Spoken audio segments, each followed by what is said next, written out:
ಎಲ್ರಿಗೂ ನಮಸ್ಕಾರ. ಮತ್ತೊಮ್ಮೆ ನನ್ನ ಚಾನಲ್ಗೆ ಪ್ರೀತಿಯ ಸ್ವಾಗತ. Welcome back to my channel.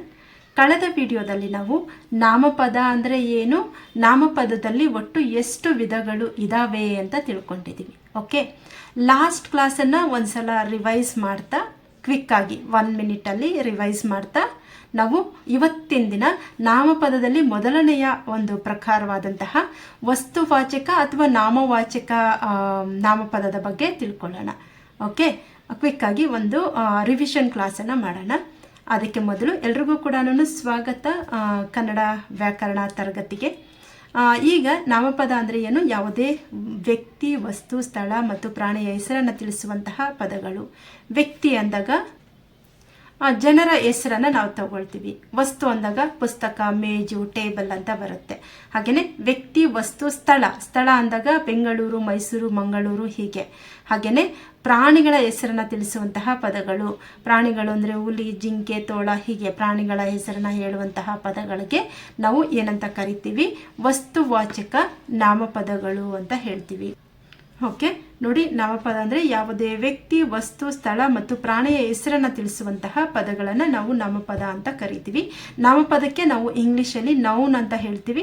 What is a noun ಅಂದಾಗ noun is a name of a person, place, animal or a thing ಅಂತ ಹೇಳ್ತೀವಿ. ಓಕೆ, ಇದಾದ ನಂತರ ನಾವು ಈ ವಸ್ತುವಾಚಕಗಳಲ್ಲಿ ನಾವು ಯಾವುದಾದರೂ ವ್ಯಕ್ತಿ ಅಂದಾಗ ವ್ಯಕ್ತಿಗಳ ಹೆಸರು, ಸ್ಥಳ ಅಂದಾಗ ಸ್ಥಳಗಳ ಹೆಸರು, ಪ್ರಾಣಿ ಅಂದಾಗ ಪ್ರಾಣಿಗಳ ಹೆಸರು, ಹಾಗೆಯೇ ಸ್ಥಳಗಳು ಹೆಸರು ಇರ್ಬೋದು. ವ್ಯಕ್ತಿ, ವಸ್ತು, ಸ್ಥಳ, ಪ್ರಾಣಿಗಳ ಹೆಸರನ್ನು ತಿಳಿಸುವಂತಹ ಪದಗಳಿಗೆ ನಾವು ಏನಂತ ಕರಿತೀವಿ ಅಂದರೆ ನಾಮಪದ ಅಂತ ಕರಿತೀವಿ. ಈ ವಸ್ತುವಾಚಕ ನಾಮಪದದಲ್ಲಿ ಮತ್ತೆ 3 ಪ್ರಕಾರಗಳನ್ನು ನೋಡ್ತೀವಿ. ಇದು ತುಂಬಾ ಇಂಪಾರ್ಟೆಂಟ್ ಆಗಿರ್ತಕ್ಕಂತಹ ವ್ಯಾಕರಣ. ಕನ್ನಡ ವ್ಯಾಕರಣದಲ್ಲಿ ಮೊದಲನೇದಿದೆ ಅಲ್ವಾ, ವಸ್ತುವಾಚಕ ನಾಮಪದ. ಇದು ತುಂಬಾ ಇಂಪಾರ್ಟೆಂಟ್ ಆಗಿರುವಂತಹ ವ್ಯಾಕರಣ. ಪರೀಕ್ಷೆಗಳಲ್ಲಿ ಜಾಸ್ತಿ ಕೇಳೋದು ಈ ವಸ್ತುವಾಚಕದಲ್ಲಿ ಬರುವಂತಹ 3 ಪ್ರಕಾರಗಳನ್ನು. ಹಾಗಾದರೆ ಈ ವಸ್ತುವಾಚಕದಲ್ಲಿರ್ತಕ್ಕಂತಹ ಆ 3 ಪ್ರಕಾರಗಳು ಯಾವ್ಯಾವು ಗೊತ್ತಾ?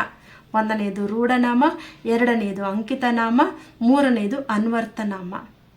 ಓಕೆ, ಈ 3 ಪ್ರಕಾರಗಳು ಕೂಡ ತುಂಬಾ ಇಂಪಾರ್ಟೆಂಟ್ ಆಗಿರುವಂತಹ ವ್ಯಾಕರಣ ನಾಮಪದದಲ್ಲಿ. ಓಕೆ, ನಾಮಪದದಲ್ಲಿ ನಾವು 9 ಪ್ರಕಾರಗಳನ್ನು ನೋಡ್ತೀವಿ. ಆ 9 ಪ್ರಕಾರಗಳಲ್ಲಿ ಮೊದಲನೇದು ವಸ್ತುವಾಚಕ ನಾಮಪದ. ಈ ವಸ್ತುವಾಚಕ ನಾಮಪದದಲ್ಲಿ ಮತ್ತೆ ನಾವು 3 ಪ್ರಕಾರಗಳನ್ನು ನೋಡ್ತೀವಿ. ಅವುಗಳನ್ನೇ ಅಂಕಿತನಾಮ, ರೂಢನಾಮ, ಅನ್ವರ್ಥನಾಮ. ಬನ್ನಿ ಹಾಗಾದರೆ ಈ ಅಂಕಿತನಾಮ ಅಂದರೆ ಇಂಗ್ಲೀಷಲ್ಲಿ ಏನಂತಾರೆ ಅಂತ ನೋಡೋಣ. Okay, we have 3 types of ವಸ್ತುವಾಚಕ ನಾಮಪದ. ವಸ್ತುವಾಚಕ ನಾಮಪದಕ್ಕೆ ಕಾಮನ್ ನೌನ್ ಅಂತ ಹೇಳ್ತೀವಿ ಇಂಗ್ಲೀಷಲ್ಲಿ.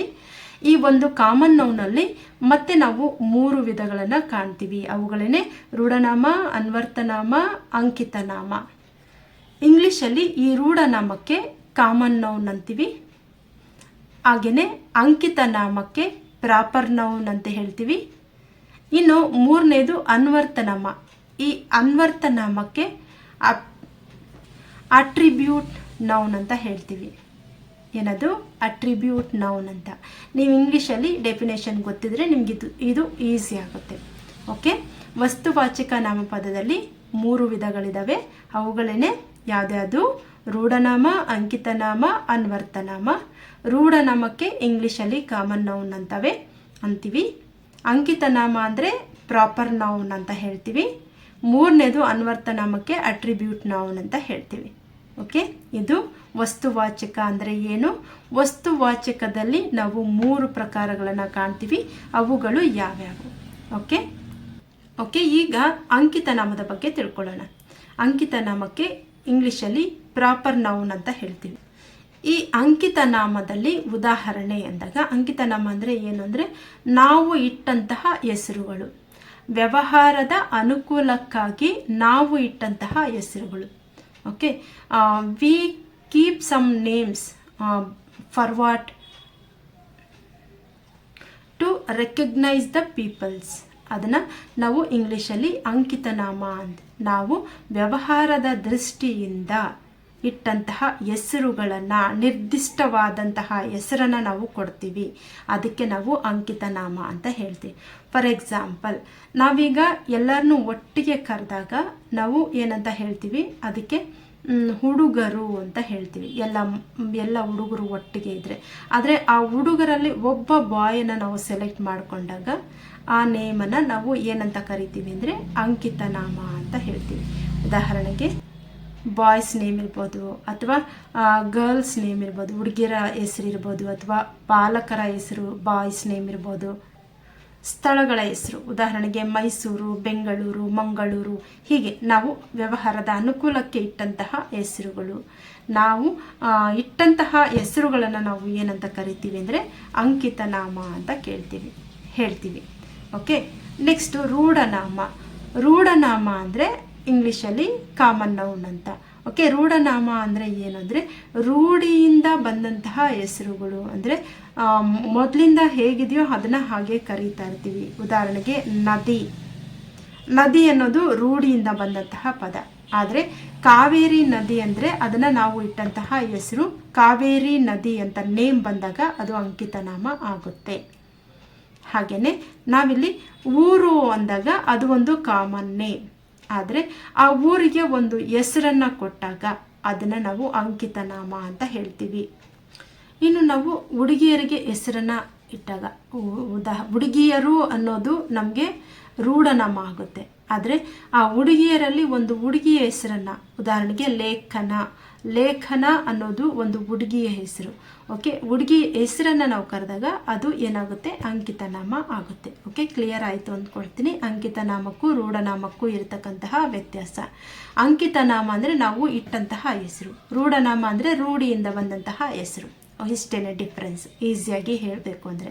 ಇನ್ನು ನೆಕ್ಸ್ಟ್ ಮೂರನೇದು ಅನ್ವರ್ಥ ನಾಮ.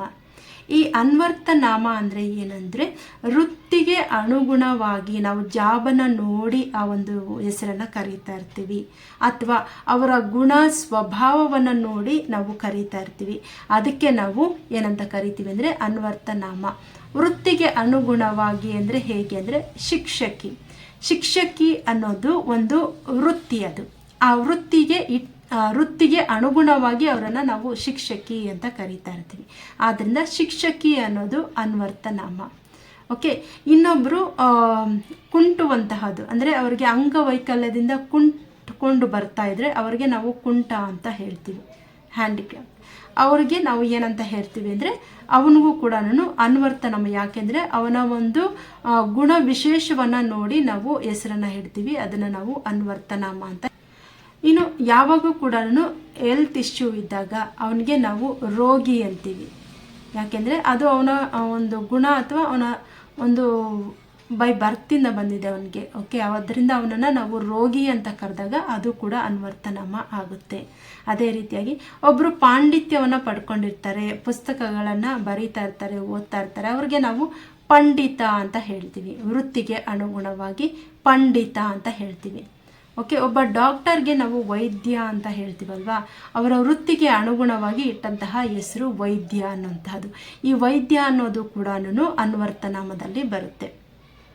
ಹೀಗೆ ನಾವು ವಸ್ತುವಾಚಕದಲ್ಲಿ 3 ಪ್ರಕಾರಗಳನ್ನು ನೋಡ್ತೀವಿ. ವಸ್ತುವಾಚಕ ಅಂದರೆ ಏನು?